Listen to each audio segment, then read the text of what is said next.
शुद्धानन्दोनु संविद्युतिबलबहुलौदार्यवीर्यादिदेहम् चिन्ता सन्तापलेपोद्भवमृतिमुखराशेषदोषातिदूरम् सद्भिर्वैराग्यभक्तिश्रुतिमतिनियतध्यानजज्ञानयोगात् गम्यं वन्दे मुकुन्दाभिधममलमलं ब्रह्मवेदान्तवेद्यम् अभ्रमं भङ्गरहितम् अजडं विमलं सदा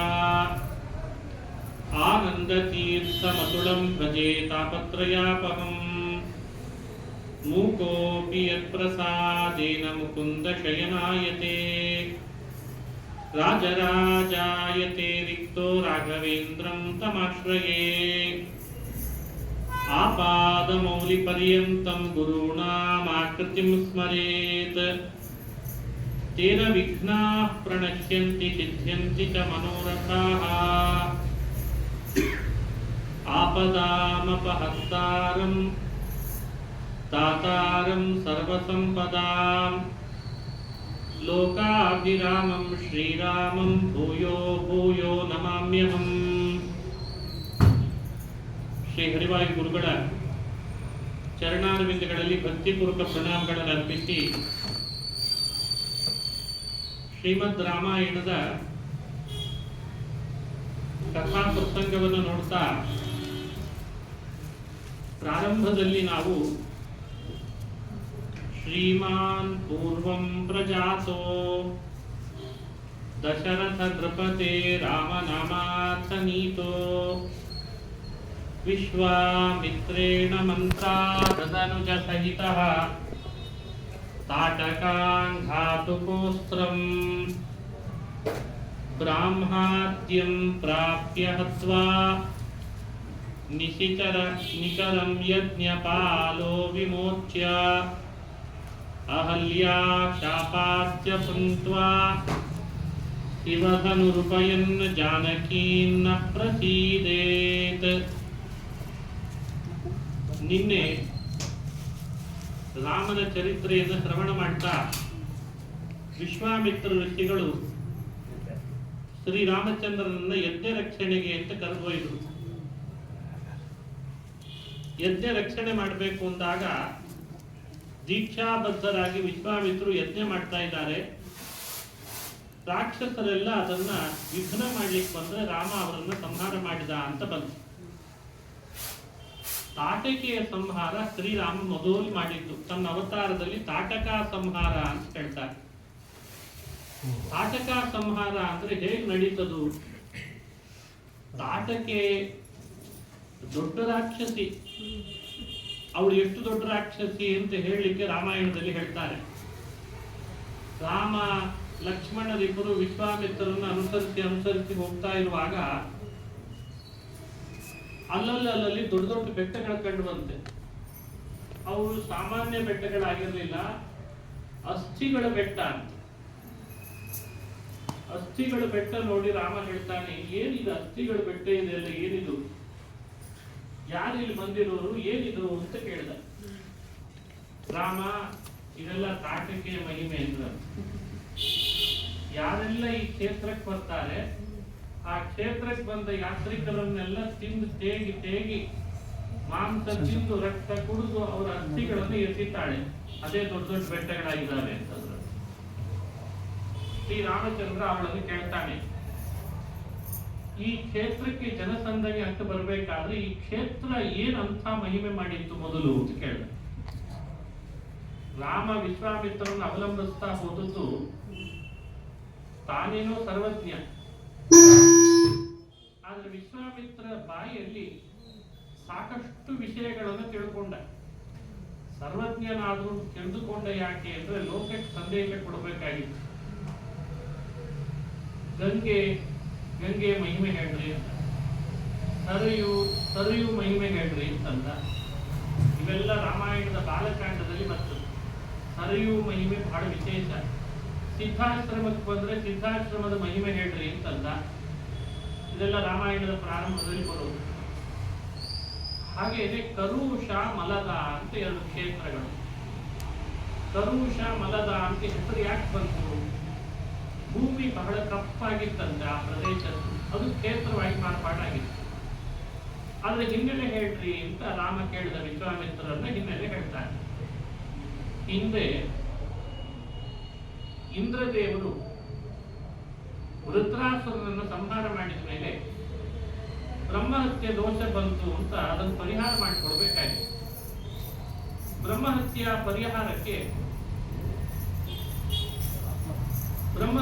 ದೋಷ ಪರಿಹಾರ ಮಾಡಿಕೊಡ್ಬೇಕಾದ್ರೆ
ಕೇಳಿಸ್ತದ?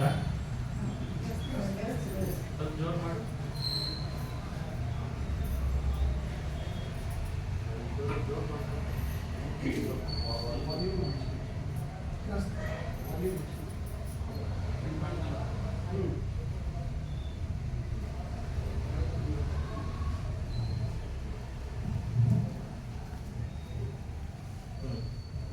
ಈಗ ಮಾಡಿ.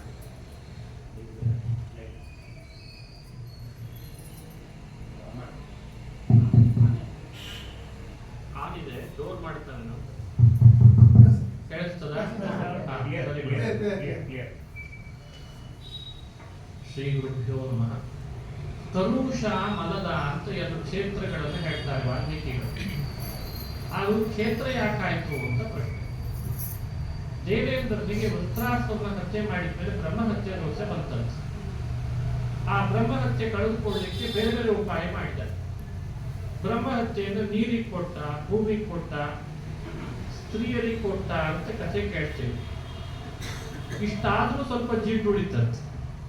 ಈ ಎಣ್ಣೆ ಪಾತ್ರೆ, ಈ ಎಣ್ಣೆ ತೆಗೆದ ಮೇಲೆ ಸ್ವಲ್ಪ ಜಿಡ್ಡು ಉಳಿತದಲ್ಲ, ಆ ಜಿಡ್ಡು ಉಳಿತಂತೆ. ಅದನ್ನ ಏನ್ ಮಾಡ್ಬೇಕು ಅಂತ ಕೇಳ್ದ. ಋಷಿ ಮುನಿಗಳ ಹತ್ರ ಹೋಗು, ಅವರು ವೇದ ಸಿದ್ಧಿ ಮಾಡ್ಕೊಂಡಿರ್ತಾರೆ, ವೇದ ಮಂತ್ರಗಳಿಂದ ನಿನ್ನನ್ನ ಅಭಿಷೇಕ ಮಾಡ್ತಾರೆ, ನಿನ್ನ ಆ ಜಿಡ್ಡಿನಂತಿರುವ ಪಾಪಗಳೆಲ್ಲ ಪರಿಹಾರ ಆಗ್ತದೆ ಅಂತ ಹೇಳಿದ. ಸರಿ ಅಂತ ಋಷಿಗಳನ್ನು ಕೇಳ್ಕೊಂಡ. ಋಷಿಗಳೆಲ್ಲ ವೇದ ಮೂರ್ತಿಗಳು, ವೇದವನ್ನ ಚೆನ್ನಾಗಿ ಅಭಿಮಂತ್ರಣ ಮಾಡಿದ್ರು. ಅಭಿಷೇಕ ಏನ್ ಮಾಡ್ಬೇಕು? ಭೂಮಿಗೆ ಬಾ ಅಂತ ಕರೆದು. ಇಂದ್ರ ಭೂಮಿಗೆ ಬಂದು ವೇದ ಮಂತ್ರದಿಂದ ನೀರನ್ನು ಅಭಿಮಂತ್ರಣ ಮಾಡಿಸ್ಕೊಂಡು ಅದನ್ನೆಲ್ಲ ಅಭಿಷೇಕ ಮಾಡಿಸ್ಕೊಂಡು ಜಿಡ್ಡಿನಂತಿದ್ದ ಪಾಪಗಳೆಲ್ಲ ಅಭಿಷೇಕದ ನೀರಿನಲ್ಲಿ ಹಾಗೆಯೇ ಕೆಳಗೆ ಇಳಿದ್ಬಿಡ್ತಂತೆ. ಯಾವ ಭೂಮಿಯ ಮೇಲೆ ಆ ನೀರು ಇಳಿತೋ ಆ ಭೂ ಪ್ರದೇಶ ಎಲ್ಲ ಕಪ್ಪಾಯ್ತಂತೆ. ಆವಾಗ ಆ ಪ್ರದೇಶಕ್ಕೆ ಕರುಷ ಅಂತ ಹೆಸರು ಬಂತಂತೆ. ಇವನ ಮಲ, ಪಾಪದ ಮಲ ಇತ್ತಲ್ಲ, ಅದನ್ನ ಖಂಡಿಸಿತು. ಅದಕ್ಕೆ ಆ ಪ್ರದೇಶಕ್ಕೆ ಮಲದ ಅಂತ ಹೆಸರು ಬಂತಂತೆ. ಕರುಷ ಅಂತ ಒಂದು, ಮಲದ ಅಂತ ಇನ್ನೊಂದು. ಹೀಗೆ ಎರಡೂ ಕ್ಷೇತ್ರಗಳು ಬಹಳ ಪ್ರಸಿದ್ಧಿ ಪಡೆದು ದೇವೇಂದ್ರ ವರ ಕೊಟ್ಟ. ನನ್ನೆಲ್ಲ ಪಾಪಗಳನ್ನ ಕಳೆದದ್ದಕ್ಕೆ ನಿಮ್ಮ ಹತ್ರ ಯಾರೇ ಬಂದ್ರು ನೀವು ಅವರ ಪಾಪಗಳನ್ನು ಕಳೆಯೋ ಹಾಗಾಗ್ಲಿ ಅಂತ ಆ ಭೂಮಿಗೆ ವರ ಕೊಟ್ಟ, ಪ್ರದೇಶಕ್ಕೆ. ಆವಾಗ್ಲಿಂದ ಕರುಷ ಮಲದ ಅನ್ನೋ ಎರಡೂ ಕ್ಷೇತ್ರಗಳು ಬಹಳ ಪ್ರಸಿದ್ಧಿಗೆ ಬಂದವು ಅಂತ ವಾಲ್ಮೀಕಿಗಳು ಹೇಳ್ತಾರೆ. ತಾಟಕ್ಕೆ ಅವಳಿಗೊಂದು ಅವಕಾಶ ಏನ್ ಸಿಕ್ತು ಅಂದ್ರೆ, ತಾನಾಗಿ ಆಹಾರ ಹುಡ್ಕೊಂಡು ಹೋಗ್ಬೇಕಾದ ಕಾರಣ ಇಲ್ಲ. ಅವಳು ಎಲ್ಲಿದ್ಲೋ ಅಲ್ಲಿಗೆ ಇದು ಬರ್ಲಿಕ್ಕೆ ಶುರು ಆಯ್ತು. ಕ್ಷೇತ್ರ ಆದ್ಮೇಲೆ ಜನಸಂದಣಿ ಜಾಸ್ತಿ ಆಯ್ತು. ಜನಸಂದಣಿ ಜಾಸ್ತಿ ಆದದ್ದಕ್ಕೆ ಅವಳಿಗೆ ಯಾರ್ಯಾರು ಕ್ಷೇತ್ರ ಅರಿಸಿ ಬರ್ತಿದ್ರು ಅವರೇ ಆಹಾರ ಅಂತ ಆಗ್ಬಿಟ್ಟು ಚೆನ್ನಾಗಿ ತಿಂತಿದ್ಲಂತೆ. ಬರೋ ಕ್ಷೇತ್ರದ ಯಾತ್ರಿಕರೆಲ್ಲ ತಾಟಿಗೆಗೆ ಆಹಾರ ಆಗ್ಬಿಟ್ಟು.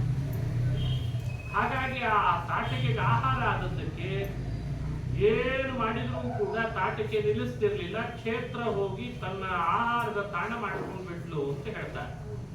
ಈ ಸ್ಥಿತಿ ಗಂಭೀರವಾಯ್ತಂತ. ಆ ರೀತಿ ಆದದ್ದಕ್ಕೆ ಯಾರು ಕ್ಷೇತ್ರಕ್ಕೆ ಬರ್ಲಿಕ್ಕೆ ಇಲ್ಲ. ಬಂದ್ರೆ ಸಾಕು ತಾಟಿಕೆಗೆ ಆಹಾರ ಆಗ್ತಿದೆ. ಆವಾಗ ತಾಟಿಕೆಯ ಬಗ್ಗೆ ಇವರಿಗೆ ಈ ರೀತಿ ರಾಕ್ಷಸರು ನರಹಿಂಸಕಳಾಗಿದ್ದಾಳೆ, ಅವಳದ್ದೇನಾದ್ರೂ ರಾಮ ಸಂಹಾರ ಮಾಡೇ ಮಾಡ್ತಾನೆ ಅಂತ ಹೇಳಿ ವಿಶ್ವಾಮಿತ್ರರು ರಾಮನನ್ನ ಕರೆತಂದಿದ್ದರು. ಆಗ ರಾಮಚಂದ್ರ ನರಹಿಂಸಕಳಾದ ನರಭಕ್ಷಕಿಯಾದಂತಹ ತಾಟಕಿಯ ಜೊತೆಗೆ ಯುದ್ಧ ಮಾಡಿದ. ಆ ಯುದ್ಧದಲ್ಲಿ ಸಾಯಂಕಾಲ ಆಗ್ತಾ ಇದೆ, ಯುದ್ಧ ಮಾಡ್ತಾನೆ ಇದ್ದಾನೆ. ಭಾರಿ ಭಾರಿ ಕೌಶಲ ತೋರಿಸ್ತಾಳೆ ತಾಟಕೆ. ಸಂಧ್ಯಾಕಾಲ ಹತ್ರ ಬಂದ ಹಾಗೆ ವಿಶ್ವಾಮಿತ್ರ ಹೇಳಿದ್ರಂತೆ, ಸಂಧ್ಯಾಕಾಲ ಹತ್ರ ಬರ್ತಾ ಇದೆ ರಾಮಚಂದ್ರ, ಹೀಗೆ ಯುದ್ಧ ಮುಂದುವರಿಸಬೇಡ. ಸಂಧ್ಯಾಕಾಲದಲ್ಲಿ ರಾಕ್ಷಸಿಯರಿಗೆ ಬಲ ಜಾಸ್ತಿ, ಮೊದಲೇ ಕೊಂದು ಬಿಡು ಅಂತಂದ. ವಿಶ್ವಾಮಿತ್ರ ಹೇಳಿದ್ದೇ ತಡ. ರಾಮ ಬಿಲ್ಲಿಗೆ ಬಾಣ ಹೂಡಿದ. ಯಾವ ಅಸ್ತ್ರ ಏನು ಹೂಡಲಿಲ್ಲ, ಬರೀ ಬಾಣ ಹೂಡಿದ. ಬಾಣದಿಂದಲೇ ತಾಟಕೆ ಎದೆಯನ್ನು ಸೀಳಿದ್ದಂತೆ. ಅದನ್ನ ವರ್ಣನೆ ಮಾಡುವಾಗ ತಾಟಕಾನ್ ಘಾತುಕೋಸ್ತ್ರಂ, ತಾಟಕೆಯನ್ನು ಸಂಹಾರ ಮಾಡಿದ ಅಂತಾರೆ. ತಾಟಕೆಯ ಸಂಹಾರದ ಈ ಘಟನೆ ದೇವತೆಗಳಿಗೆ ಬಹಳ ಸಂತೋಷ ತಂದುಕೊಡ್ತು. ಎಲ್ಲರೂ ಸಂತೋಷದಿಂದ ರಾಮನನ್ನು ಸ್ತುತಿಸಿದ್ರು. ಆ ಸಂದರ್ಭದೊಳಗೆ ವಿಶ್ವಾಮಿತ್ರರು ಶ್ಲಾಘನೆ ಮಾಡಿದ್ರು. ಯಜ್ಞ ರಕ್ಷಣೆ ಒಂದು, ತಾಟಕೆಯ ಸಂಹಾರ ಮತ್ತೊಂದು. ಈ ಎರಡೂ ಘಟನೆಗಳನ್ನ ರಾಮಾಯಣದಲ್ಲಿ ಪ್ರಮುಖವಾಗಿ ಹೇಳ್ತಾರೆ. ಇದು ನಮಗೆ ಕೊಡುವಂತಹ ಸಂದೇಶ ಏನು? ತಾಟಕೆ ಅಂದ್ರೆ ಯಾರು? ನಮಗೂ ತಾಟಕೆ ಆತಂಕ ಬಹಳ. ನಮ್ಮ ಜೀವನದಲ್ಲಿ ತಾಟಕೆ ಬರಲ್ಲ ಅಂತ ಅಂದ್ಕೊಂಡಿದ್ದೇವೆ. ತಾಟಕೆ ಯಾರು? ನರಭಕ್ಷಕಿ. ಇನ್ನೊಬ್ಬರಿಗೆ ಹಿಂಸೆ ಮಾಡೋದೇ ಅವಳ ಸ್ವಭಾವ. ಹಾಗಾದ್ರೆ ನಮ್ಮ ಜೀವನದೊಳಗೂ ಎಷ್ಟು ಜನ ಹಿಂಸಕರು ತಾಟಕೆ ಅಂತವ್ರು ಗಂಟು ಬಿದ್ದಿಲ್ಲ ಹೇಳಿ. ಕೆಲವರು ಮಾತಿನಿಂದ ಹಿಂಸೆ ಕೊಡ್ತಾರೆ, ಕೆಲವರು ದೇಹದಿಂದ ಹಿಂಸೆ ಕೊಡ್ತಾರೆ. ಹಾಗಾದ್ರೆ ಹಿಂಸೆಯ ಸ್ವಭಾವದ ತಾಟಕಿ ಸಮಾಜದಲ್ಲಿ ಅಲೋಲ ಕಲೋಲ ಉಂಟು ಮಾಡ್ತಾ ಇತ್ತು. ಅವಳನ್ನ ಸಂಹಾರ ಮಾಡಿದ್ರಿಂದ ಋಷಿ ಮುನಿಗಳಿಗೆಲ್ಲ ತಪಸ್ಸಿಗೆ ಅನುಕೂಲ ಆಯಿತು. ದಂಡನಾಯಕನಾದಂತಹ ಶ್ರೀರಾಮಚಂದ್ರ ಎಲ್ಲ ಋಷಿಗಳ ತಪಸ್ಸಿಗೆ ವಿಘ್ನ ಮಾಡ್ತಿದ್ದ ತಾಟಕೆಯ ಸಂಹಾರ ಮಾಡಿ, ಈ ರೀತಿ ಅವರ ತಪಸ್ಸಿಗೆ, ಅವರ ಕಾರ್ಯಕ್ಕೆ ನಿರ್ವಿಘ್ನತೆಯನ್ನು ತಂದುಕೊಟ್ಟು ನಮಗೆ ತಿಳಿಸ್ತಾನೆ.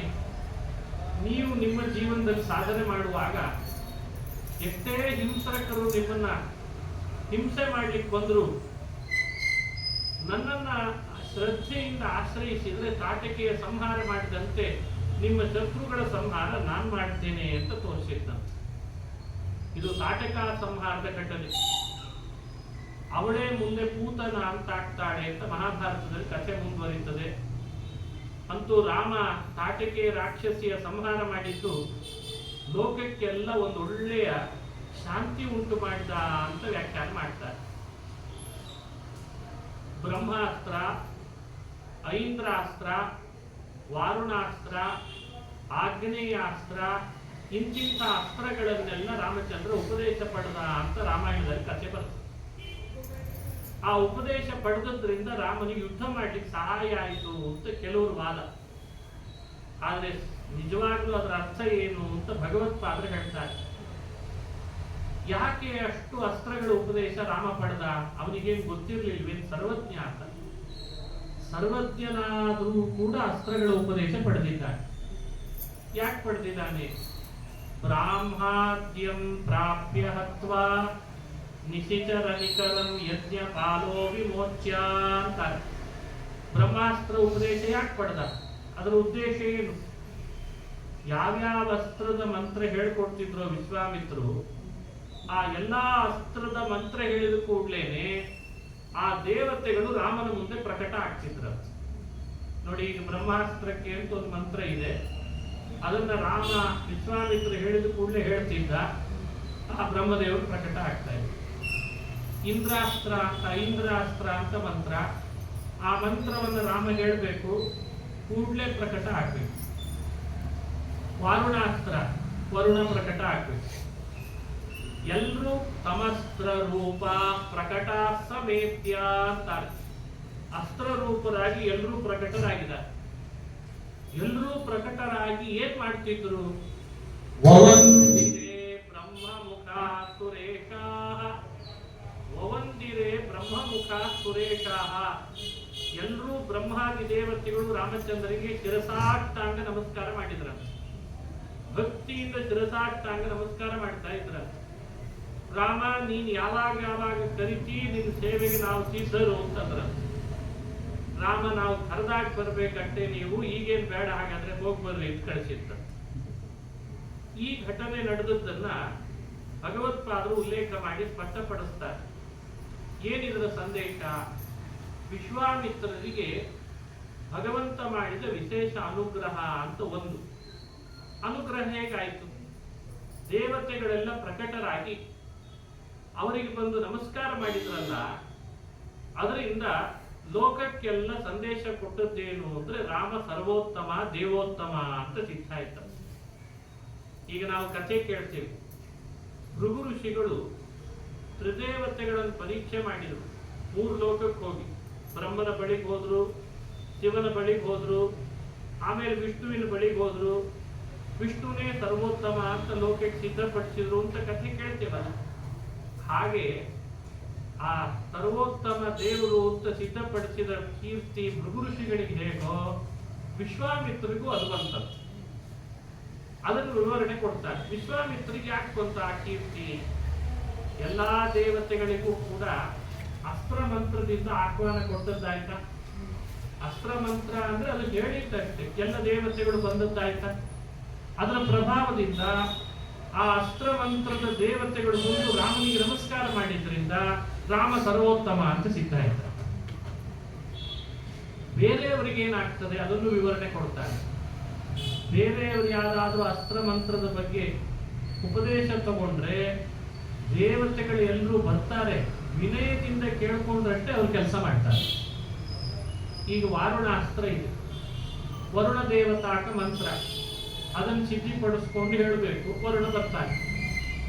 ಆದ್ರೆ ವರುಣ ದೈನ್ಯದಿಂದ ಬರಲ್ಲ, ವಿನಯದಿಂದ ಬರಲ್ಲ. ಏನಪ್ಪ ಕರೆದಿಲ್ಲ, ಯಾಕೆ ಅಂತ ಕೇಳ್ತಾನೆ. ಯಾಕೆ ಕರೆದಿ? ಏನ್ ನಿನ್ ಕೆಲಸ? ನೋಡಿ, ಇಲ್ಲಿ ಪ್ರಭುತ್ವ ಇರ್ತದೆ ವರುಣಂದು, ಅಧಿಕಾರ ಇರ್ತದೆ ವರುಣಂದು. ಅಧಿಕಾರವಾಣಿಯಿಂದ ಮಾತಾಡಿಸ್ತಾನೆ. ಕರೆದಂತಹ ಈ ವ್ಯಕ್ತಿ ಯೋಧ ಅವನನ್ನ ದೈನ್ಯದಿಂದ ಬೇಡ್ಕೊಳ್ಬೇಕಂತ. ಬಂದೀಯ ಮಾರಾಯ, ಆ ಶತ್ರು ಕೊಂದು ಬಂದ್ಬಿಡ್ತೀಯ ಅಂತ ಕೇಳ್ತಾನೆ.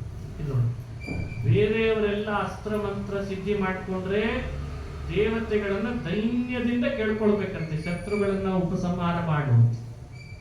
ರಾಮ ಅಸ್ತ್ರ ಮಂತ್ರಗಳ ಉಪದೇಶ ತಗೊಂಡಾಗ ದೈನ್ಯದಿಂದ ಕೇಳಲಿಲ್ಲ, ಅವರೇ ಇವನ ಬಳಿಗೆ ವಿನಯದಿಂದ ನಮಸ್ಕಾರ ಮಾಡಿಬಿಡ್ತಾರೆ. ಇವ ಪ್ರಭು ಆದ, ನಾನು ಯಾವಾಗ ಕರೀತೇನೋ ಆವಾಗ ಬರ್ಬೇಕು ನೀವು ಅಂತ, ಹಾಗೆ ಮಾಡ್ತೀವಿ ಅಂತಂದ್ರೆ ಇದೇ ವ್ಯತ್ಯಾಸ. ಬೇರೆಯವರು ಅಸ್ತ್ರ ಮಂತ್ರ ಉಪದೇಶ ತಗೊಳ್ಳೋದಕ್ಕೂ ರಾಮ ಅಸ್ತ್ರ ಮಂತ್ರ ಉಪದೇಶ ತಗೊಂಡದಕ್ಕೂ ವ್ಯತ್ಯಾಸ ಏನು? ಬೇರೆಯವರಿಗೆಲ್ಲ ಅಸ್ತ್ರಗಳ ದೇವತೆಗಳ ಆಶೀರ್ವಾದ ಆಗ್ಬೇಕು, ಅವರನ್ನ ವಿನಯದಿಂದ ಕೇಳ್ಕೊಂಡು ಕೆಲಸ ಮಾಡಿಸ್ಕೊಳ್ಬೇಕು. ರಾಮ ಮಾತ್ರ ವಿನಯದಿಂದ ಕೇಳ್ಕೊಳ್ಳಿಲ್ಲ, ಅಧಿಕಾರದಿಂದ ಅವರಿಂದ ಸೇವೆ ತಗೊಂಡ. ಈ ವ್ಯತ್ಯಾಸವನ್ನು ಇಲ್ಲಿ ಸ್ಪಷ್ಟಪಡಿಸಿದ್ದಾರೆ. ಇದರಿಂದ ರಾಮ ಸರ್ವೋತ್ತಮ ಅನ್ನೋದು ತಿಳಿತದೆ ಅಂತ ಒಂದು ಯುಕ್ತಿ. ಎರಡನೇ ಯುಕ್ತಿ ಹೇಳ್ತಾರೆ ರಾಜರು. ಈಗ ಅಸ್ತ್ರ ಮಂತ್ರ ಉಪದೇಶ ಮಾಡುವಾಗ ಕಿವಿಯಲ್ಲಿ ಮಾಡ್ತಾರೆ. ರಾಮನ ಹತ್ರ ಬಂದು ವಿಶ್ವಾಮಿತ್ರರು ಉಪದೇಶ ಮಾಡಿದ್ರಂತೆ. ಲಾಭ ಯಾರ್ಯಾರಿಗಾಯ್ತು? ಎರಡಕ್ಕಾಯ್ತಂತೆ.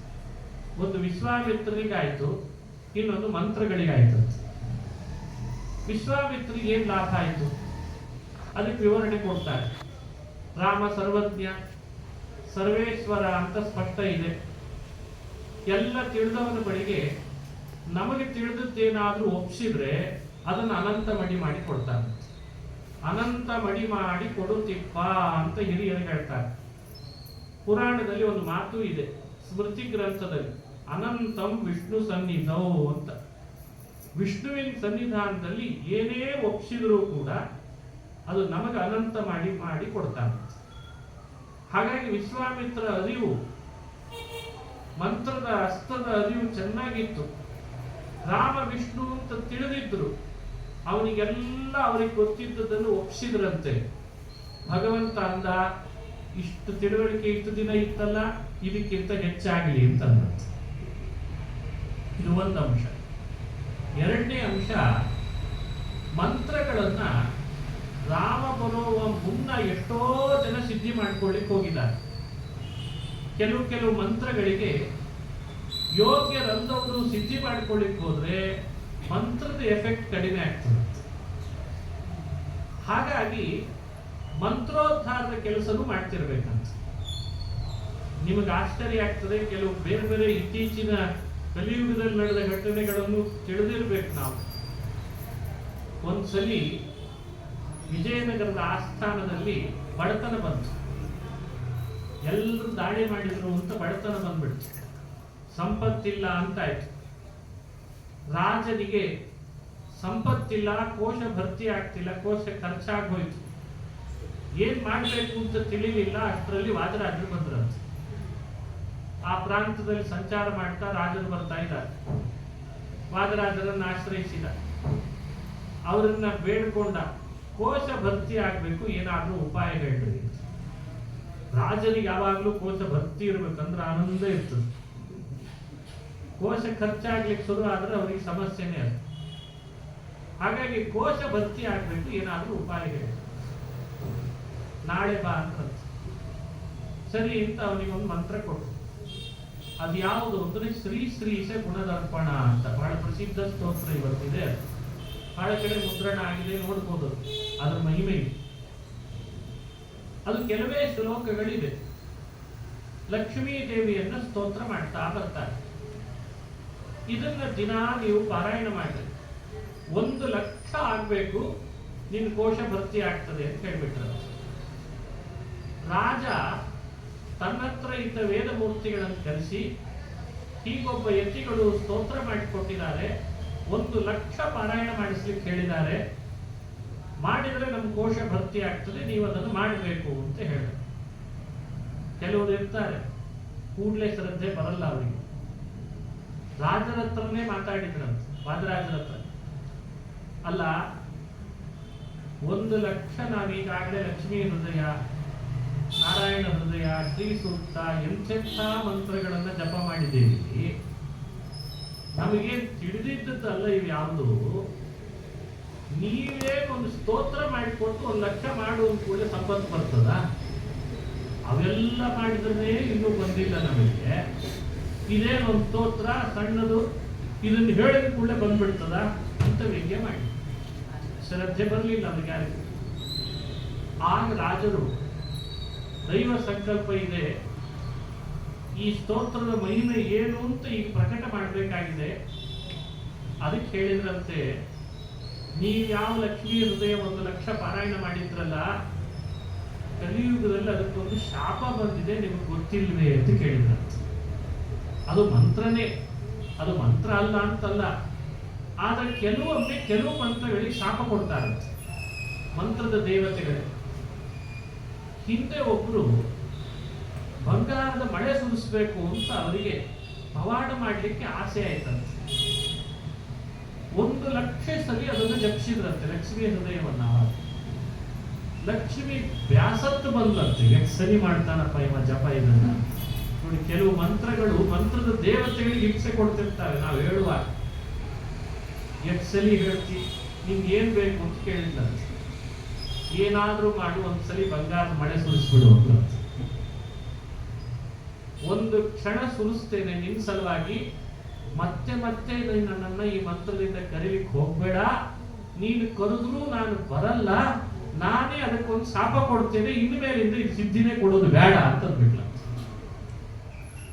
ಅಷ್ಟು ಪೀಡಿಸಿದ್ರಂತೆ. ಅದು ಕೆಲವರು ಏನ್ ಮಾಡ್ತಾರೆ, ಬಹಳ ಪೀಡಿಸ್ತಾರೆ, ಮಂತ್ರಗಳನ್ನು ಜಪಿಸಿ ಜಪಿಸಿ ಅವ್ರ ಮೇಲೆ ಅಸಡ್ಡೆ ಬಂದು ಶಪಿಸಿ ಬಿಡ್ತಾರೆ.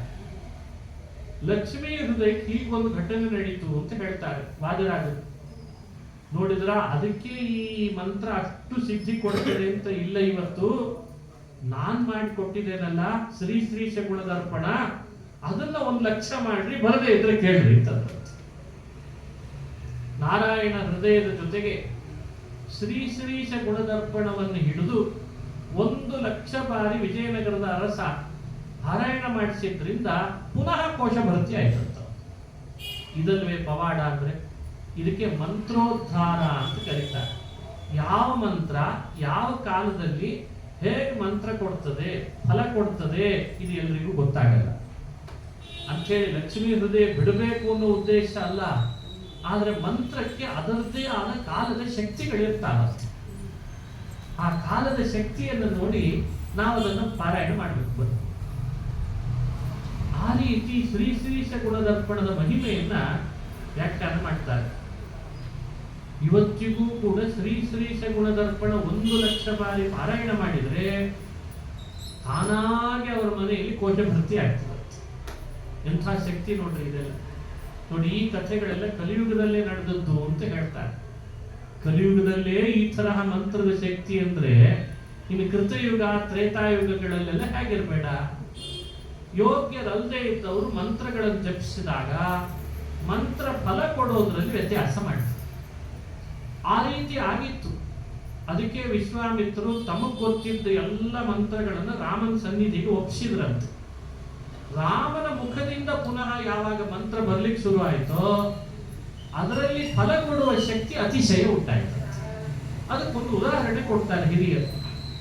ಕಸ್ತೂರಿ ಅದರ ಸ್ವಭಾವ ಏನು, ಎಲ್ಲಿಟ್ರು ಅದು ಒಳ್ಳೆ ಸುಗಂಧ ಕೊಡ್ತದೆ. ಇನ್ಯಾವುದ್ರ ಜೊತೆಗಾದ್ರೂ ಅದರ ಸಂಪರ್ಕ ಆದ್ರೆ ಆ ಸಂಪರ್ಕ ಆದದ್ದಕ್ಕೂ ಕೂಡ ಸುಗಂಧ ಕೊಡೋ ಹಾಗೆ ಮಾಡ್ತಾರೆ. ರಾಮ ಅಂದ್ರೆ ಕಸ್ತೂರಿ ಸಾಕತ್ತೆ. ವಿಶ್ವಾಮಿತ್ರ ಮುಖದಿಂದ ಬಂದ ಮಂತ್ರಗಳೆಲ್ಲ ಯಾವಾಗ ಅವನ ಕಿವಿಗೆ ತಗಲ್ತೋ, ಅವನ ಮುಖದಿಂದ ಯಾವಾಗ ಬಂತೋ ಮಂತ್ರದ ಶಕ್ತಿ ಅತಿಶಯ ಆಯ್ತಂತೆ. ಇದನ್ನು ವಾದರಾಜರು ವ್ಯಾಖ್ಯಾನ ಮಾಡ್ತಾರೆ ಹೀಗೆ. ಈ ಕಾರಣದಿಂದ ರಾಮನ ಮುಖದಿಂದ ಬಂದದ್ದು ಮಂತ್ರಗಳು ವಿಶೇಷ ಫಲ ಕೊಡುವ ಹಾಗಾಯಿತು. ಅದನ್ನು ನಾವು ಇಲ್ಲಿ ಅನುಸಂಧಾನ ಮಾಡಬೇಕು. ಮಂತ್ರದ ಶಕ್ತಿಯ ಪ್ರಭಾವ ತೋರಿಸಿದ ವಿಶ್ವಾಮಿತ್ರರು ಒಪ್ಪಿಸಿದ್ದಕ್ಕೆ ಅವರಿಗೆ ಅನಂತ ಫಲವನ್ನು ನೀಡಿದ. ಇದೇ ವಿಶ್ವಾಮಿತ್ರರು ಮಂತ್ರೋಪದೇಶ ಮಾಡಿದ್ದು. ಅದನ್ನೇ ಸಂಗ್ರಹಿಸುವಾಗ ಬ್ರಾಹ್ಮಾದ್ಯಂ ಪ್ರಾಪ್ಯ ಹತ್ವಾ ನಿಶಿಚರ ನಿಕರಂ ಯಜ್ಞಪಾಲೋ ವಿಮೋಚ್ಯ ಅಂತ ಸಂಗ್ರಹ ಮಾಡಿದ್ದಾರೆ. ಬ್ರಾಹ್ಮಾದ್ಯಂ ಪ್ರಾಪ್ಯ, ವಾಲ್ಮೀಕಿ ಋಷಿಗಳು ಅಸ್ತ್ರ ಮಂತ್ರದ ಉಪದೇಶವನ್ನು ಮೊದಲು ವರ್ಣನೆ ಮಾಡ್ತಾರೆ. ತಾಟಕೆಯ ಸಂಹಾರ ಅದು ಆಮೇಲೆ. ಆದ್ರೆ ಮಂತ್ರಾಲಯ ಪ್ರಭುಗಳು ಮಾತ್ರ ತಾಟಕೆಯ ಸಂಹಾರವನ್ನು ಮೊದಲು ವರ್ಣನೆ ಮಾಡ್ತಾರೆ, ಅಸ್ತ್ರ ಮಂತ್ರಗಳ ಉಪದೇಶವನ್ನು ಆಮೇಲೆ ವರ್ಣನೆ ಮಾಡ್ತಾರೆ. ವ್ಯತ್ಯಾಸ ಆಯ್ತು ಕ್ರಮ. ಈ ತರದ ಕ್ರಮ ವ್ಯತ್ಯಾಸ ಅಲ್ಲಲ್ಲಿ ಕಂಡು ಬರ್ತದೆ ಸಂಗ್ರಹಿಸುವ. ಯಾಕೆ? ಅದಕ್ಕೊಂದು ಕಾರಣ ಇದೆ. ರಾಮನಿಗೆ ಅಸ್ತ್ರ ಮಂತ್ರಗಳ ಅವಶ್ಯಕತೆ ತಾಟಕೀಯ ಸಂಹಾರ ಮಾಡ್ಲಿಕ್ಕೆ ಇರಲಿಲ್ಲ. ವಾಲ್ಮೀಕಿಗಳ ರಾಮಾಯಣ ನೋಡುವಾಗ ಏನು ಅನಿಸ್ಬಿಡ್ತದೆ, ಮುಂದೆ ತಾಟಕೆ ಅಂತ ರಾಕ್ಷಸಿಯ ಸಂಹಾರ ಮಾಡಬೇಕಿದೆ ರಾಮ, ಅದಕ್ಕೆ ಅಸ್ತ್ರ ಮಂತ್ರಗಳನ್ನೆಲ್ಲ ಮೊದಲೇ ಉಪದೇಶ ಮಾಡಿಬಿಡ್ತೇನೆ ಅಂತ ವಿಶ್ವಾಮಿತ್ರರು ಮಂತ್ರೋಪದೇಶ ಮೊದಲು ಮಾಡಿದ್ರು ಅಂತ ಕಥೆ ಕಂಡುಬಿಡ್ತದೆ. ಅದಕ್ಕೆ ಮಂತ್ರಾಲಯ ಪ್ರಭುಗಳಂದ್ರು, ರಾಮನಿಗೆ ಯಾಕೆ ಅಸ್ತ್ರ ಮಂತ್ರಗಳು? ತಾಟಕೆಯ ಸಂಹಾರ ಮಾಡಲಿಕ್ಕೆ ರಾಮನಿಗೆ ಅಸ್ತ್ರದ ಅವಶ್ಯಕತೆ ಇಲ್ಲ. ಮತ್ತೇನು ಹಾಗಾದ್ರೆ ಒಂದು ಬಾಣ ಸಾಕು ಅಂತ. ಅದಕ್ಕೆ ಮಧ್ವಾಚಾರ್ಯರು ಶರೇಣೇಕೇನ ಜಘಾನ ತಾಟಕ ಅಂತಂದ್ರು. ಒಂದು ಬಾಣದಿಂದಲೇ ತಾಟಕೆಯನ್ನು ಸಂಹಾರ ಮಾಡಿದ. ಏಕೇನ ಶರೇಣ, ಒಂದು ಬಾಣ ಸಾಕಾಯಿತು ಅಂತ ಹೇಳಿ. ಎಷ್ಟು ವ್ಯತ್ಯಾಸ ಇದೆ ನೋಡಿ. ಮೇಲ್ನೋಟಕ್ಕೆ ವಾಲ್ಮೀಕಿ ರಾಮಾಯಣ ಅಧ್ಯಯನ ಮಾಡೋದಕ್ಕೂ ಭಗವತ್ಪಾದರು ಕೊಟ್ಟ ಮೂಲ ರಾಮಾಯಣದ ತಿಳುವಳಿಕೆಗೆ ಅನುಗುಣ ಅರ್ಥ ಮಾಡ್ಕೊಳ್ಳೋದಕ್ಕೂ ವ್ಯತ್ಯಾಸ ಬರ್ತದೆ. ಹಾಗಾಗಿ ರಾಮನಿಗೆ ಯಾವ ಶತ್ರುಗಳ ಸಂಹಾರ ಮಾಡಲಿಕ್ಕೂ ಅಸ್ತ್ರದ ಅವಶ್ಯಕತೆ ಇರಲಿಲ್ಲ. ಅಸ್ತ್ರದ ಅವಶ್ಯಕತೆ ಇಲ್ಲದಿದ್ದದ್ದು ವಿಶ್ವಾಮಿತ್ರಿಗೆ ಗೊತ್ತಿತ್ತು. ಮಾಡಿದ್ರೆ ಯಾಕೆ ಉಪದೇಶ? ಹಾಗಾದ್ರೆ ಎರಡು ಕಾರಣ. ಎಲ್ಲ ದೇವತೆಗಳು ಬಂದು ನಮಸ್ಕಾರ ಮಾಡ್ತಾರೆ. ಅದರಿಂದ ದೇವತೆಗಳಿಗಿಂತ ಸರ್ವೋತ್ತಮ ರಾಮ ಅಂತ ಪ್ರಸಿದ್ಧಿಗೆ ಬರ್ತದೆ. ಜಗತ್ತಿನೊಳಗೆ ಆಗಾಗ ಮಾಡಬೇಕಾದ ಕೆಲಸ ಏನು ಅಂದ್ರೆ ದೇವರು ಸರ್ವೋತ್ತಮ ಅಂತ ಬೇರೆ ಬೇರೆ ಯುಕ್ತಿಗಳಿಂದ ಅದನ್ನ ನಾವು ಅನುಸಂಧಾನ ಮಾಡ್ಬೇಕಂತ ಬೆಳಕು ಹಾಕ್ಬೇಕಂತ. ಅದಕ್ಕೆ ಅದನ್ನ ಕರ್ತವ್ಯ ಅಂದ್ರೆ ಯತಿಗಳಿಗೆ ವಿಷ್ಣೋ ಸರ್ವೋತ್ತಮತ್ವಂಚ ಸರ್ವದಾ ಪ್ರತಿಪಾದಯ. ಏನ್ ಮಾಡ್ತೀಯೋ ಬಿಡ್ತೀಯೋ ಭಗವಂತ ಸರ್ವೋತ್ತಮ ಅನ್ನೋ ತತ್ವವನ್ನ ಬೇರೆ ಬೇರೆ ಮುಖವಾಗಿ ಅನುಸಂಧಾನ ಮಾಡು ಅಂತ ಹೇಳ್ತಾರೆ. ಆ ತಿಳುವಳಿಕೆ ನಮ್ಗೆ ಆವಾಗ ಮನಸ್ಸಿನಲ್ಲಿ ಅನುಸಂಧಾನಕ್ಕೆ ಬರ್ತಿರ್ಬೇಕು. ಅದರಲ್ಲಿ ವಿಶ್ವಾಮಿತ್ರರ ಪಾತ್ರ ದೊಡ್ಡದು. ಅಸ್ತ್ರ ಗೊತ್ತಿದ್ದ ರಾಮನಿಗೆ ಅವನಿಗೆ ಗೊತ್ತಿದೆ ಅಂತ ಗೊತ್ತಿದ್ದ ವಿಶ್ವಾಮಿತ್ರರು ದೇವತೆಗಳು ಬಂದು ನಮಸ್ಕರಿಸಿದಾಗ ಲೋಕಕ್ಕೆಲ್ಲ ರಾಮ ಸರ್ವೋತ್ತಮ ಅಂತ ತಿಳಿತದಲ್ಲ, ಆ ಕೆಲಸ ನನಗೆ ಬರ್ಲಿ. ಹಾಗಾಗಿ ವಿಶ್ವಾಮಿತ್ರರು ಭೃಗು ಋಷಿಗಳಂತೆ ದೇವರು ಸರ್ವೋತ್ತಮ ಅಂತ ಜಗತ್ತಿಗೆ ಸಾರಿದ ಒಬ್ಬ ಮಹಾನುಭಾವರು ಅಂತ ಅರ್ಥ. ಹೀಗೆ ನಾನಾ ಮುಖವಾಗಿ ರಾಮಾಯಣದ ಸಂದೇಶಗಳನ್ನ ಅನುಸಂಧಾನ ಮಾಡಿಸ್ತಾರೆ. ಮುಂದೆ ರಾಮ ಯಜ್ಞ ರಕ್ಷಣೆ ಮಾಡಿದ ಅಂತ. ಯಜ್ಞಪಾಲೋ ವಿಮೋಚ್ಯ, ಯಜ್ಞ ರಕ್ಷಕನಾದ. ಅದರ ಸಂದೇಶ ಏನು? ನಾವು ಮಾಡ್ತಾ ಇರುವ ಜೀವನವೇ ಒಂದು ಯಜ್ಞ ಅಂತ ಹೇಳ್ತಾರೆ. ಬರೀ ವಿಶ್ವಾಮಿತ್ರರು ಮಾಡಿದ್ದಷ್ಟೇ ಯಜ್ಞ ಅಲ್ಲ, ನಾವು ಮಾಡುವ ಜೀವನವೂ ಒಂದು ಯಜ್ಞ ಆಗ್ಬೇಕು. ಈ ಯಜ್ಞದ ಅಗ್ನಿ ಯಾರು? ಈ ಯಜ್ಞದ ವೇದಿಕೆ ಯಾವುದು? ಇಲ್ಲಿ ನಾವು ಯಜಮಾನರಾಗ್ತೇವೆ. ಆಹುತಿಗಳನ್ನು ಹಾಕುವುದು ಅದು ಯಜಮಾನನ ಕೆಲಸ. ಪ್ರಧಾನ ಆಹುತಿಗಳನ್ನು ಹಾಕಲಿಕ್ಕೆ ಕೊಡ್ತಿರ್ತಾರೆ. ಹಾಗೆ ನಾವೆಲ್ಲ ಆಹುತಿ ಹಾಕುವುದು. ಆಹುತಿ ಯಾವುದು? ಇದನ್ನ ಸ್ಪಷ್ಟಪಡಿಸ್ತದೆ ಉಪನಿಷತ್ತು. ಜೀವನದ ಯಜ್ಞದಲ್ಲಿ ಆ ಭಗವಂತನೇ ನಿಜವಾಗಲೂ ಅಗ್ನಿ ಇದ್ದಾಗಿರ್ತಾನಂತೆ. ಅಗ್ನಿಯೊಳಗಿರೋದು ಪರಮಾತ್ಮ ಪರಶುರಾಮನೇ ಅಲ್ವೇ? ಯಜ್ಞ ಮಾಡುವಾಗ ಇಲ್ಲೂ ಕೂಡ ಭಗವಂತನೇ ಅಗ್ನಿ ಅಂತ. ಜೀವನ ಯಜ್ಞದ ಅಗ್ನಿ ಅಂದ್ರೆ ಭಗವಂತ. ನಾವೇನು ವಿಷಯಗಳನ್ನು ಗ್ರಹಿಸ್ತೇವೆ ಅದೇ ಆಹುತಿ ಅಂತ. ಇಂದ್ರಿಯಗಳಿಂದ ವಿಷಯವನ್ನು ಗ್ರಹಿಸೋದು. ರೂಪವನ್ನು ಗ್ರಹಿಸ್ತೇವೆ ಕಣ್ಣಿನಿಂದ ಅಂದ್ರೆ ಅದೊಂದು ಆಹುತಿ ಅಂತ ಅರ್ಥ ಅಂತ. ಶಬ್ದವನ್ನು ಗ್ರಹಿಸ್ತೇವೆ ಕಿವಿಯಿಂದ ಅಂದ್ರೆ ಅದೊಂದು ಆಹುತಿ ಅಂತ ಹೇಳ್ತಾರೆ ಹಿರಿಯರು. ರಸವನ್ನ ನಾಲಿಗೆಯಿಂದ ಸವಿತೇವೆ ಅಂದ್ರೆ ಅದೊಂದು ಆಹುತಿ ಅಂತ. ಇದೆಲ್ಲ ಆಹುತಿಗಳು ಹಾಕೋದು. ಇನ್ನೊಂದು ಕಡೆ ಹೇಳಿದ್ದಾರೆ ದಿನಗಳೇ ಆಹುತಿ ಅಂತ. ಹರಿಕಥಾಮೃತ ಸಾರದಲ್ಲಿ ಇನ್ನೊಂದು ಉಪನಿಷತ್ತಿನ ಸಂದೇಶ, ದಿನಗಳೇ ಆಹುತಿ ಅಂತ. ಇದೊಂದು ಆಧ್ಯಾತ್ಮಿಕ ಯಜ್ಞ ಅಂತ. ಇದನ್ನು ಮೊದಲು ಮಾಡಿದವರು ಬ್ರಹ್ಮದೇವರು. ಇಡೀ ದಿನಗಳನ್ನ ಋತುಗಳನ್ನ ಆಹುತಿ ಕೊಟ್ಟು ಯಜ್ಞ ಮಾಡಿದವರು ಬ್ರಹ್ಮದೇವರು. ಯಜ್ಞೇನ ಯಜ್ಞಮ ಯಜಂತ ದೇವಾಃ ಹೇಳುವಾಗ ವಸಂತೋಸ್ಯಾಸೀದಾಜ್ಯಂ, ವಸಂತ ಋತು ಆಜ್ಯ ಆಯ್ತು. ಶರದ್ ಋತುವೆ ಹವಿಸ್ಸಾಯ್ತು. ನೋಡಿ ಒಂದೊಂದನ್ನು ಹೇಳಿದ್ದಾರೆ. 5 ಋತು ಮಾತ್ರ ಹೇಳ್ತದೆ ವೇದ ಯಾವಾಗಲೂ. 6ನೇ ಹೇಳಲ್ಲ ಈ ಹೇಮಂತವನ್ನದು. ಋತುಗಳು 5 ವೇದದ ಪಕ್ಷದ ಪ್ರಕಾರ. ವಸಂತ, ಹೇಮಂತ, ಶರತ್, ಈ ಋತುಗಳೆಲ್ಲ ಆಹುತಿ ಆಯ್ತಂತೆ. ಒಂದೊಂದನ್ನು ಒಂದೊಂದು ಮಾಡಿಕೊಂಡು. ಹಾಗೆ ನಾವು ನಮ್ಮ ಜೀವನವನ್ನ ಪ್ರತಿ ದಿನಗಳನ್ನೇ ಆಹುತಿಯಂತೆ ಮಾಡಿ ಆ ಭಗವಂತ ನಮ್ಮ ಹೃದಯದಲ್ಲಿದ್ದಾನೆ, ಅವನೇ ಅಗ್ನಿ ಅಂತ ಮಾಡಿಕೊಂಡು ಇವೆಲ್ಲ ಅವನಿಗೆ ಅವದಾನ, ಅವನಿಗೆ ಸಮರ್ಪಣೆ ಮಾಡ್ತಾ ಇದ್ದೇವೆ ಅಂತ ಭಾವಿಸಿದ್ರೆ ಇದೇ ಒಂದು ಆಧ್ಯಾತ್ಮಿಕ ಯಜ್ಞ ಅಂತ ಆಗ್ತದೆ.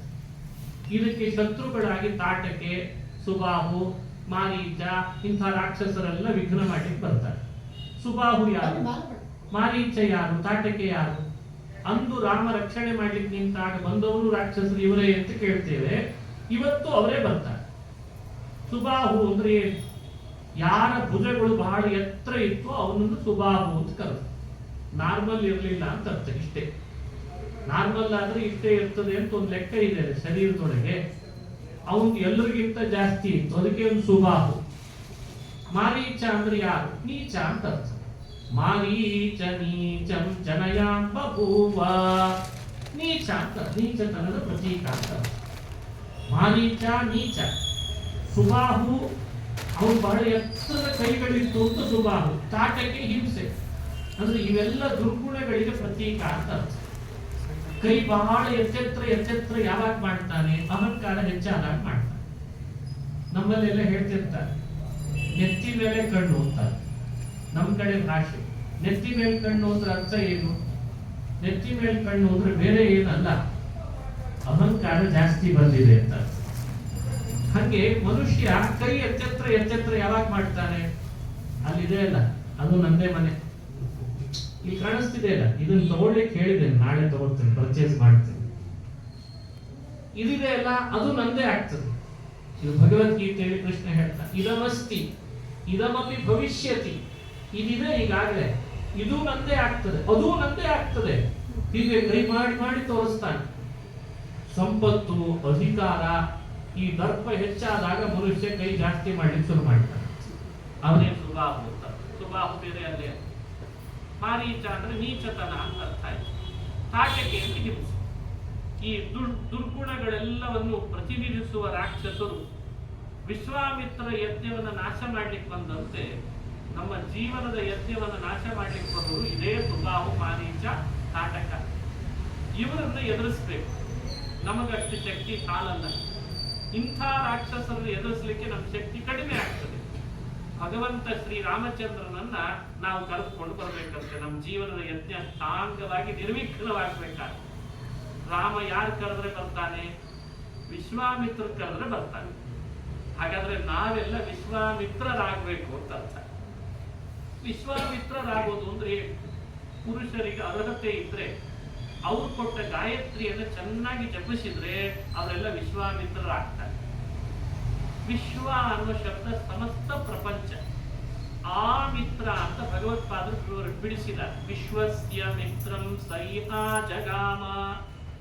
ನಮ್ಮ ಬದುಕಿನೊಳಗೆ ಸರ್ವಭೂತಗಳ ಮೇಲೂ ಮಿತ್ರತ್ವ ಬೆಳೆಸ್ಕೊಂಡ್ವಿ ಅಂದ್ರೆ ನಾವೇ ವಿಶ್ವಾಮಿತ್ರರು. ಆ ತರದ ಒಂದು ಭಾವ, ದೂರದೃಷ್ಟಿ. ಶನ್ನೋ ಅಸ್ತು ದ್ವಿಪದೇ ಸಂಚತುಷ್ಪದೇ. 2 ಕಾಲಿನ ಪ್ರಾಣಿಗಳಿಗೂ ಸುಖವಾಗ್ಲಿ, 4 ಕಾಲಿನ ಪ್ರಾಣಿಗಳಿಗೂ ಸುಖವಾಗ್ಲಿ ಅಂತ ಹೀಗೇನಾದ್ರೂ ನಾವು ನಮ್ಮ ಉದಾರ ದೃಷ್ಟಿಯನ್ನು ಬೆಳೆಸ್ಕೊಂಡ್ರೆ ನಾವೆಲ್ಲ ವಿಶ್ವಾಮಿತ್ರರಾಗ್ತೇವೆ, ಒಳ್ಳೆ ಮಿತ್ರರಾಗ್ತೇವೆ. ನಾವು ಈ ರೀತಿ ನಮ್ಮನ್ನ ಬೆಳೆಸ್ಕೊಂಡು ರಾಮ ನನ್ನ ಯಜ್ಞ ರಕ್ಷಣೆ ಮಾಡ್ಲಿಕ್ಕೆ ಬಾ ಅಂತ ಕರೆದ್ರೆ ರಾಮ ಬಂದೇ ಬರ್ತಾನೆ. ಜೀವನದ ಯಜ್ಞ ರಕ್ಷಣೆ ಆಗ್ತದೆ. ಸುಬಾಹು, ಮಾರೀಚರಂತ ದುರ್ಗುಣಗಳ ರಾಕ್ಷಸರುಗಳು ನಾಶ ಆಗ್ತಾರೆ. ಇದನ್ನ ಯಜ್ಞ ಪಾಲೋ ವಿಮೋಚ್ಯ ಅನ್ನೋದರಿಂದ ಸೂಚನೆ ಮಾಡ್ತಾ ಇದ್ದಾರೆ. ಇನ್ನು ರಾಮಚಂದ್ರ ಮುಂದೆ ಪ್ರಯಾಣ ಬೆಳೆಸಿದ. ಮಿಥಿಲಾ ಪಟ್ಟಣದಲ್ಲಿ, ವಿದೇಹ ನಗರದಲ್ಲಿ ಜನಕ ರಾಜ ತನ್ನ ಮಗಳನ್ನ ಸೀತೆಯನ್ನ ಸ್ವಯಂವರ ಮಾಡಿ ಕೊಡಬೇಕು ಅಂತ ನಿಶ್ಚಯ ಮಾಡಿದ್ದಾನೆ. ಸ್ವಯಂವರ ಘೋಷಣೆ ಮಾಡಿದ್ದಾನೆ. ಎಲ್ಲ ಕಡೆ ಸುದ್ದಿ ಹಬ್ಬಿತ್ತು. ವಿಶ್ವಾಮಿತ್ರರಿಗೂ ಬಂತು ವಿಷಯ. ವಿಶ್ವಾಮಿತ್ರರಂದ್ರು, ರಾಮ ಜನಕನ ಆಸ್ಥಾನಕ್ಕೆ ಹೋಗೋಣ.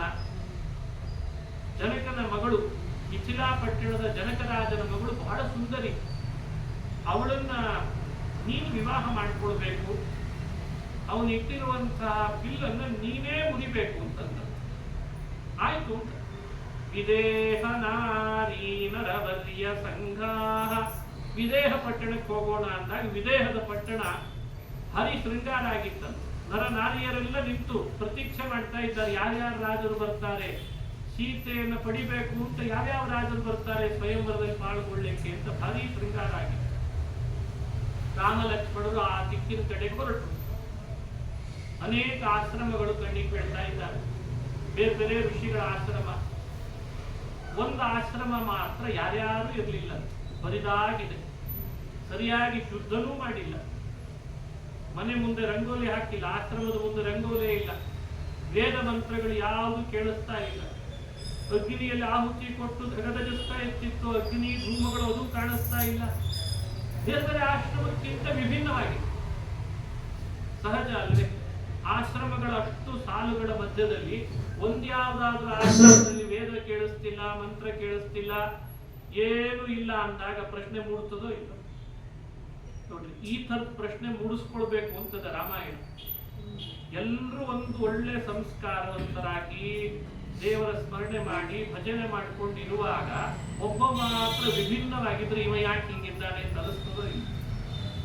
ಹಾಗೆ ಎಲ್ಲರದ್ದು ಆಶ್ರಮ ಬೇರೆ ಬೇರೆ ರೀತಿ. ಇದೊಂದು ಆಶ್ರಮ ಮಾತ್ರ ಏನಿಲ್ಲ, ಯಾಕೆ ಅಂತ ಕೇಳಿದ್ರ ವಿಶ್ವಾಮಿತ್ರ ಅಂತಾರೆ, ನಾನು ಅಲ್ಲಿಗೆ ಕರ್ಕೊಂಡು ಹೋಗೋಣ ಅಂತಿದ್ದೆ, ನೀನೇ ಕೇಳಿದೆ ಅಷ್ಟರಲ್ಲಿ. ನಾನೇ ಕರ್ಕೊಂಡು ಹೋಗೋಣ ಅಂತಿದ್ದೆ, ನೀನೇ ಕೇಳಿದೆ. ಸರಿ, ಆ ಆಶ್ರಮ ಯಾವುದು? ಅದು ಅಹಲ್ಯ ಗೌತಮರ ಆಶ್ರಮ. ಆ ಅಹಲ್ಯ ಗೌತಮರ ಆಶ್ರಮ ಅಂದಾಗ ರಾಮ ಒಳಗೆ ಹೋಗೋಣ ಅಂತಂದ ಒಳಗೆ ಬಂದ್ರು. ಎದುರುಗಡೆಯಲ್ಲಿ ಒಂದು ಕಲ್ಲು, ಅದು ಸ್ವಲ್ಪ ಒಳಗೆ ಹೋದ ಕೂಡಲೇ ಒಂದು ಕಲ್ಲು ಇತ್ತು. ರಾಮ ಅದನ್ನ ಕಣ್ಣಿನಿಂದ ನೋಡಿದ. ನೋಡುವಾಗ್ಲೇ ಕಲ್ಲು ಬದಲಾವಣೆ ಆಗಿಬಿಡುತ್ತಂತೆ. ನೋಡ್ತಿರ್ಲಿಕ್ಕೆ ಕಲ್ಲು ಬದಲಾವಣೆ ಆಯ್ತು. ರಾಮನ ಕಣ್ಣಿನ ದೃಷ್ಟಿ ಹಂಗಿದೆ. ರಾಮನ ನೋಟದ ಬಗ್ಗೆ ರಾಮಾಯಣದಲ್ಲಿ ಅಲ್ಲಲ್ಲಿ ನಮಗೊಂದಿಷ್ಟು ಝಲಕ್ ಕೊಡ್ತದೆ. ನೋಡಿದ ಕೂಡಲೇ ಸಮುದ್ರದ ನೀರು ಬಚ್ಚೋಯ್ತು ಅಂತ ಒಂದ್ ಕಡೆ ಹೇಳ್ತದೆ. ಆ ರಾಮನ ನೋಟ ಹಂಗಿದೆ, ಸಾಧಾರಣ ನೋಟ ಅಂತೂ ಅಲ್ಲ ಅದು. ಆ ರಾಮ ನೋಡುವಾಗ್ಲೇ ಕಲ್ಲು ಬದಲಾವಣೆ ಆಯ್ತು. ಇನ್ನೂ ಹತ್ರ ಹೋದ ರಾಮ, ನೋಡ್ತಾನೆ ಹೋದ. ಕಾಲನ್ ಬೇರೆ ಅದ್ರ ಮೇಲೆ ಇಟ್ಟ. ಕಾಲಿನಿಂದ ಯಾವಾಗ ಅದರ ಮೇಲೆ ಸ್ಪರ್ಶ ಮಾಡಿದ, ಪೂರ್ಣ ಆ ಕಲ್ಲು ಬದಲಾವಣೆಯಾಗಿ ಹೆಣ್ಣಾಗಿ ನಿಂತ್ಕೊಂಡ್ಬಿಡ್ತ. ಹೆಣ್ಣಾದ ಕೂಡಲೇನೆ ರಾಮಚಂದ್ರ ಗೌತಮರನ್ನು ಬರ ಹೇಳ್ದ. ಗೌತಮ ಹಾಗೂ ಅಹಲ್ಯೆಯ ಜೊತೆಗೆ ಸುಯೋಜಯಾಮಾಸ ಸಗೌತಮೇನ ಅಥೋ ಅಹಲ್ಯಾಂ ಪತಿನಾಭಿಷಪ್ತಾಂ ಪ್ರದರ್ಶನಾದಿಂದ್ರಕೃತಾಚ್ಛಿಲೀಕೃತಾಂ ಸ್ವದರ್ಶನಾನ್ ಮಾನುಷತಾಮುಪೇತಾಂ ಸುಯೋಜಯಾಮಾಸ ಸಗೌತಮೇನ. ರಾಮ ಸ್ವದರ್ಶನಾನ್ ಮಾನುಷತಾಮುಪೇತಾಂ ಅಂತಾರೆ ಭಗವತ್ಪಾದ. ದರ್ಶನ ಸುಮ್ಮನೆ ನೋಡಿದ ಅಷ್ಟೇ ಅದು ಮನುಷ್ಯ ಶರೀರ ಪಡ್ಕೊಂಡು ಬಿಡ್ತು. ಗೌತಮರನ್ನು ಕರೆಸಿದ. ಹಿಂದಾದ ಘಟನೆ ಎಷ್ಟಂತೆ ತಲೆಯಲ್ಲಿ ಇಟ್ಕೊಳ್ತೀರಿ ಅಂತ. ನಾನ್ ಬಂದಿದ್ದೇನೆ, ಇನ್ಮೇಲಿಂದಲಾದ್ರೂ ನೀವು ಒಟ್ಟಿಗೆ ಇರಬೇಕು ಅಂತ ನಾನೇ ಇವಳನ್ನ ಈಗ ಚೇತನಗಳನ್ನು ಮಾಡಿದ್ದೇನೆ, ಪುನಶ್ಚೇತನಗೊಳಿಸಿದ್ದೇನೆ ಅಂತ ಅಹಲ್ಯ ಗೌತಮರನ್ನು ಯೋಜಿಸಿ ಒಂದು ಮಾಡಿ ರಾಮ ಅವರಿಂದ ಪೂಜೆಯನ್ನು ಸ್ವೀಕರಿಸಿ ಅಲ್ಲಿಂದ ವಿಜಯನಗರಕ್ಕೆ ಹೊರಟ ಅಂತ ಒಂದು ಕಥೆ ರಾಮಾಯಣದಲ್ಲಿ ಬಂತು. ಇದರ ಹಿನ್ನೆಲೆಯನ್ನು ಹೇಳ್ತಾರೆ.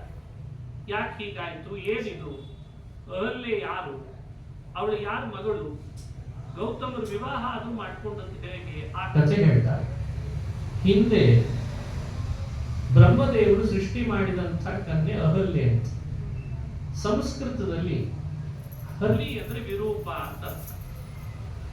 ಹಲಕೋಶ ಅಂತ ಸಂಸ್ಕೃತದ ಡಿಕ್ಷನರಿ ಹೆಸರು.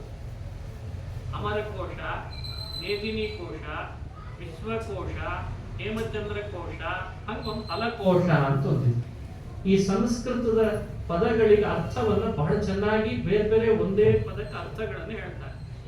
ಅದಕ್ಕೆ ಹಲಕೋಶ ಅಂತ ಇಟ್ಟಿದ್ದಾರೆ ಮಹಾನುಭಾವ. ಹಲ ಹಲಿ ಶಬ್ದಗಳಿಗೆ ವಿರೂಪ ಅಂತ ಅರ್ಥ ಇದೆ. ಯಾವ ಥರದಿಂದಲೂ ವಿರೂಪ ಇಲ್ಲ ಅನ್ಲಿಕ್ಕೆ ಈ ಮಹಿಳೆಯನ್ನು ಸೃಷ್ಟಿ ಮಾಡಿದ್ದಾರೆ. ಅದಕ್ಕೆ ಅವಳ ಹೆಸರು ಅಹಲ್ಯ ಅಂತ. ಒಂದು ದೋಷವೂ ತೋರಿಸ್ಲಿಕ್ಕೆ ಸಾಧ್ಯ ಇಲ್ಲ. ಬ್ರಹ್ಮದೇವರ ಸೃಷ್ಟಿ ಆಗಿತ್ತಂತೆ. ಹಿಂಗ್ ತಯಾರು ಮಾಡಿರ್ಬೇಕು ನೋಡ್ರಿ ಬ್ರಹ್ಮದೇವ್, ಅದು ಅವರಿಗೇ ಸಾಧ್ಯ, ಅವರಿಗೇ ಸಾಧ್ಯ. ಯಾರೋ ಮೊನ್ನೆ ಇದಕ್ಕೊಂದು ಉದಾಹರಣೆ ಕೊಡ್ರಿ ಅಂದ್ರು. ಇವತ್ತೆಲ್ಲ ವಿಶ್ವ ಸುಂದರಿ ಸ್ಪರ್ಧೆ ಅಂತ ಮಾಡ್ತಾರೆ, ನೋಡಿರ್ತೀರ. ವಿಶ್ವ ಸುಂದರಿ ಸ್ಪರ್ಧೆ ಅಂದ್ರೆ ಉಗುರಿಷ್ಟೇ ಇರಬೇಕು, ತಲೆಗೂಟು ಇಷ್ಟೇ ತೆಳ್ಳಗಿರಬೇಕು, ಕಣ್ಣಿಷ್ಟೇ ಇರಬೇಕು, ಮೂಗಿಷ್ಟೇ ಇರಬೇಕು ಅಂತ ಅದೊಂದು ವ್ಯವಸ್ಥೆ ಇದೆ. ಹಾಗೆ ವಿಶ್ವ ಪುರುಷ ಅಂತ ಹೇಳುವ ಒಂದು ವ್ಯವಸ್ಥೆ ಇದೆ, ವಿಶ್ವ ಸುಂದರ ಪುರುಷ ಅಂತ. ಇದಕ್ಕೆಲ್ಲ ಲಕ್ಷಣ ಶಾಸ್ತ್ರಗಳು ಸಹಾಯಕವಾಗಿದ್ದಾವೆ. ಪುರುಷನ ಲಕ್ಷಣಗಳು ಏನು, ಎಲ್ಲ ದೇಹದ ಒಂದೊಂದು ಅವಯವಗಳನ್ನ ಪರೀಕ್ಷಿಸಿ ನೋಡಿದ್ರು ಅದು ಲಕ್ಷಣ ಶಾಸ್ತ್ರಕ್ಕೆ ಅನುಗುಣವಾಗಿಯೇ ಇತ್ತಂತೆ. ಅದಕ್ಕೆ ಅವಳ ಹೆಸರೇ ಅಹಲ್ಯ ಅಂತ ಇತ್ತಂತೆ. ಅಷ್ಟು ಸುಂದರಿ ಅಂತ. ಅವಳನ್ನ ಬ್ರಹ್ಮದೇವರೇ ಕರೆದುಕೊಂಡು ಬಂದು ಗೌತಮ ಋಷಿಗಳು ದೊಡ್ಡ ತಪಸ್ವಿಗಳು, ಅವರ ತಪಸ್ಸು ಎಷ್ಟಿತ್ತು ಅಂತ ಅದನ್ನು ಹೇಳ್ತಾರೆ. ಅವರ ತಪಸ್ಸು, ಅವರು ಮಾಡ್ತಾ ಇದ್ದ ತಪಸ್ಸು ಅವರ ಅರ್ಹತೆಯನ್ನು ಮೀರಿ ಹೋಗಿತ್ತಂತೆ. ಅಷ್ಟು ತಪಸ್ಸು ಮಾಡಿದ್ರಂತೆ ಮಹಾನುಭಾವರು. ಅವರನ್ನು ಪರೀಕ್ಷೆ ಮಾಡೋಣ ಅಂತ ಅಹಲ್ಯ ಕರ್ಕೊಂಡು ಬಂದು, ನಿಮ್ಮ ಹತ್ರ ಇವಳನ್ನ ನ್ಯಾಸವಾಗಿ ಇಟ್ಟಿರ್ತೇನೆ ಅಂದ್ರಂತೆ. ನ್ಯಾಸ ಅಂದ್ರೆ ಅಡ ಇಡೋದು ಅಂತ ಅರ್ಥ. ಒಂದು ಸುಂದರ ಹೆಣ್ಣನ್ನ ವೃದ್ಧ ತಪಸ್ವಿಯ ಬಳಿಗೆ ಅಡ ಇಟ್ಟರಂತೆ ಬ್ರಹ್ಮದೇವರು ಬಂದು. ರಾಮಾಯಣದಲ್ಲಿ ಭಾರಿ ವರ್ಣನೆ ಇದೆ ಇದ್ರ ಬಗ್ಗೆ. ಯಾವ ಕಾರಣಕ್ಕೂ ಇವಳನ್ನ ನೀವು ಬೇರೆಯವರ ಸೊತ್ತಾಗಿ ಮಾಡುವ ಹಾಗಿಲ್ಲ, ನಿಮ್ಮ ಹತ್ರನೇ ಇರ್ಲಿ, ಸಮಯ ಬಂದಾಗ ಮತ್ತೆ ಕರ್ಕೊಂಡು ಹೋಗ್ತೀವಿ. ಇದು ಬೇರೆ ಹೇಳಿದ್ದಾರೆ. ಇದು ಗೌತಮರ ಪರೀಕ್ಷೆ. ದೊಡ್ಡ ತಪಸ್ವಿಯಾದ ಗೌತಮರಿಗೆ ಬ್ರಹ್ಮದೇವರು ನೀಡಿದ ಪರೀಕ್ಷೆ.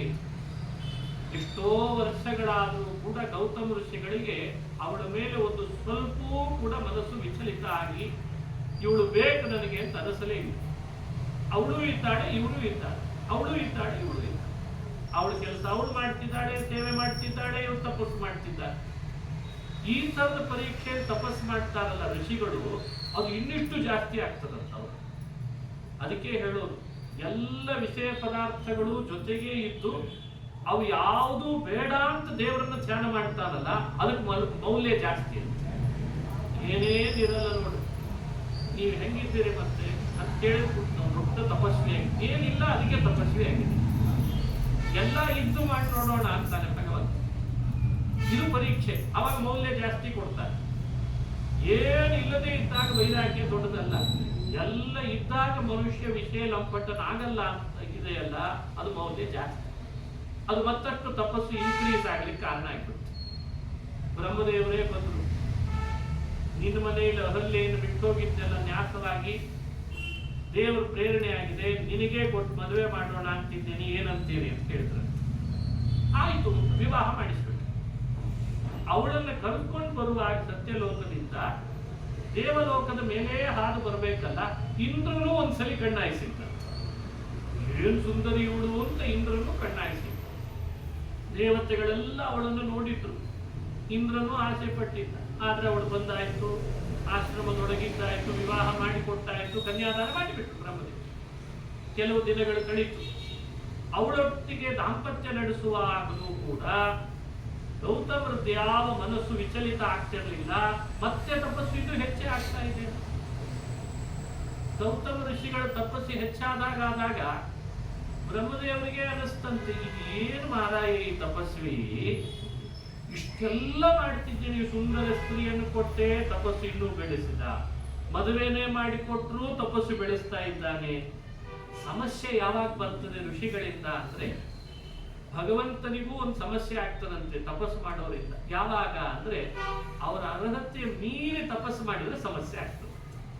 ನೋಡ್ರಿ, ನಮ್ಮಿಂದ ಸಮಸ್ಯೆನೂ ದೇವರಿಗೆ ಆಗ್ತದೆ ಯಾವಾಗ ನಮ್ಮ ಅರ್ಹತೆ ಮೀರಿ ಪಾಪ ಮಾಡ್ಲಿಕ್ಕೆ ಶುರು ಮಾಡಿ. ಇದೇ ವ್ಯತ್ಯಾಸ ನಮ್ದಕ್ಕೂ ತಪ್ಪಿಸ್ಬೇಗಳಿಗೂ ಇರೋದು. ಈಗ ಏನ್ ಮಾಡೋಣ, ಒಂದು ಸಿಸ್ಟಮ್ ಕರೆಕ್ಟ್ ಆಗ್ಬಾರ್ದಲ್ಲ, ಅರ್ಹತೆಗೆ ಅನುಗುಣವಾಗಿ ಎಲ್ಲವನ್ನು ವ್ಯವಸ್ಥೆ ಮಾಡ್ಬೇಕಾಗ್ತದೆ.